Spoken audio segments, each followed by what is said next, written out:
Boa noite, Braga. Caro Presidente do PSD, amigo Luís Montenegro. Caro Presidente do Conselho Nacional e do Congresso, Miguel Albuquerque, e na sua pessoa, cumprimento todos os presentes e todos os militantes do PSD. Também quero saudar o meu amigo Ricardo Rio pela forma como nos recebe e como tem gerido esta cidade, que é um grande exemplo para o grande desafio que nós vamos ter no próximo ano, que são as eleições autárquicas. Muitos parabéns por aquilo que consegues apresentar a Portugal, a quem visita esta cidade, a quem visita este Conselho. É um orgulho ser teu amigo e seres Presidente desta Câmara Municipal. Ao Pedro Cunha, como Presidente da Distrital, também uma palavra de agradecimento pelo contributo que tem dado a esta organização. Caro Luís Montenegro, não quero fazer aqui grandes comparações propriamente, mas aquilo que o PSD encontrou e que tu encontraste quando chegaste ao Governo, queria quase dizer que isto era mais ou menos como aquelas ondas gigantes na Nazaré, que foram dominadas de alguma maneira pelo Gareth McNamara, mas que com suavidade ele conseguiu chegar ao fim. E, portanto, não é separando aqui as diferenças, mas é este o desafio que estás a ter, mas estás a conseguir levá-lo a bom porto. É uma satisfação para o PSD e para nós estarmos neste momento a poder servir Portugal. Mas os portugueses sabem isto. Sabem o quê? Sabem que, de facto, mudámos a agulha. E o que é mudar a agulha da governação anterior socialista? Os portugueses sabem que aquilo que o PSD e este Governo estão a fazer é, primeiro, criar riqueza, criar condições para que essa riqueza possa ser distribuída por aqueles que de facto necessitam, por de facto aqueles que precisam. Não é distribuir o que não existe, levando os cofres do Estado ao Estado a que o Partido Socialista levou os cofres do Estado muitas vezes. Primeiro, aquilo que nós estamos a fazer é, de facto, criar riqueza para a poder distribuir bem. E é muito estranho como é que a oposição liderada pelo Partido Socialista tem encarado este problema. Como é que é possível, na discussão do Orçamento de Estado, o Partido Socialista, que entendemos nós que é um partido de governo, vir discordar no fundamental, e é o alicerce que ele tem apresentado na altura para não aprovar o orçamento, que é discordar da diminuição de impostos, quer para as pessoas, quer para as empresas. Para mim, não faz nenhum sentido isso acontecer. Senhor Presidente, o próximo desafio que nós temos são de facto as autárquicas do próximo ano.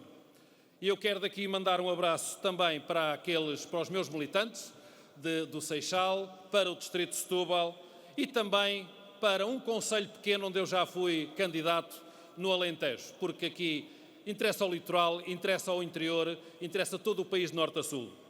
Arraiolos. Também quero daqui mandar um abraço para esses militantes que às vezes, e eu quero aqui relembrar que às vezes são esquecidos, mas quero lembrar que quando fui candidato a esse concelho, Luís Montenegro também lá esteve. Portanto, Luís Montenegro também participou, também ajudou nesse grande desafio que tivemos.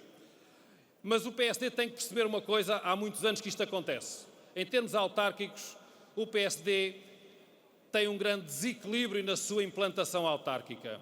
Uma coisa é o PSD de Lisboa para cima, outra é a implantação do PSD autárquico de Lisboa para o sul. E esse desafio, já aqui foi referido por outros, mas é um desafio enorme. É um desafio enorme que nós não podemos descurar. E há aqui um outro aspecto que eu entendo que o PSD deve ter em atenção também nas próximas eleições. Mas não é só nestas autárquicas, deveria ser em todas. Nós não podemos perder por falta de comparência. Deverá ser, na minha modesta opinião e humilde opinião, o PSD deve apresentar candidaturas a todos os órgãos autárquicos no país. Lembro aqui, na altura de Durão Barroso,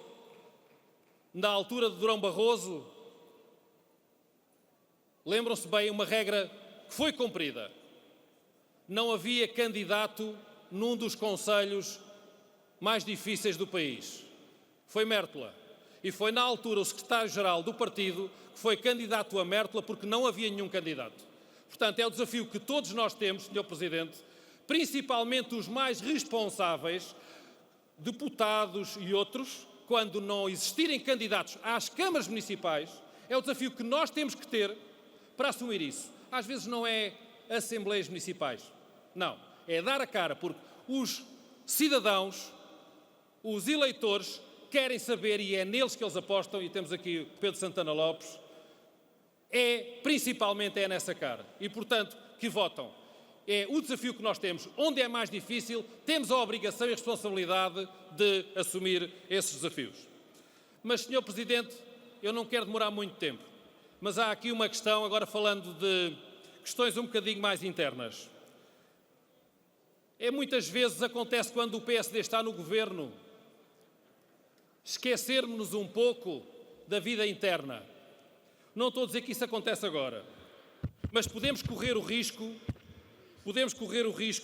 de haver às vezes um esquecimento. E no final da minha intervenção eu dou um exemplo desse esquecimento. Às vezes temos a obrigação de dar relevo ao partido, de ouvir todos os militantes, de contar com todos, de contar também com aqueles que, tendo opiniões diferentes, contribuem para, na diversidade, encontrar ainda melhores soluções. Entendo, como sempre entendi, que é no debate e na discussão de opiniões e opções que crescemos e avançamos no bom caminho. Defendo a valorização e a audição de todos os militantes e todas as estruturas, não condicionando aqueles que apresentam opiniões e propostas diferentes, mas sempre com espírito construtivo. Todos queremos um PSD aberto, dinâmico, forte, participado e confiante, onde cada militante sente que a sua opinião conta. E, Sr. Presidente, é uma nota que todos nos queixamos há muitos anos. Já na altura, quando estive no Governo Civil, uma coisa que já acabou, mas e quando fui Presidente da Distrital, tudo isso. Acho que no partido isto acontece no país todo. Quando estamos no Governo, muitos autarcas, muitas concelhias, muitas distritais, quando os membros do Governo vão visitar os concelhos, vão ter algumas iniciativas nos diversos concelhos, continua a acontecer, ainda agora isso acontece, Sr. Presidente, Sr. Primeiro-Ministro, ainda acontece agora, visitas de membros do Governo, e isto não é só para si, Sr. Presidente, é para o nosso Secretário-Geral, que aliás dou os parabéns, e a todos os trabalhadores do partido, por que está aqui. Acho que é lindo, acho que estão todos de parabéns quem criou e quem construiu. Mas, Sr. Presidente, Sr. Primeiro-Ministro, digo isto porque para contribuir para que todos nós sintamos, acho que é um sinal importante, para que todas as estruturas e militantes sintam que são voz ativa, é um pequeno passo se calhar, mas é justo e é necessário e, Sr. Presidente, assuma isso, ponha à Secretaria-Geral ou Ministro da Presidência ou alguém a tratar deste assunto. Ligação entre as estruturas, os militantes e o Governo. É fundamental para criar essa empatia. Companheiro, tento terminar. Projetar para o futuro. Viva o PSD, viva Portugal. Muito obrigado. Muito obrigado.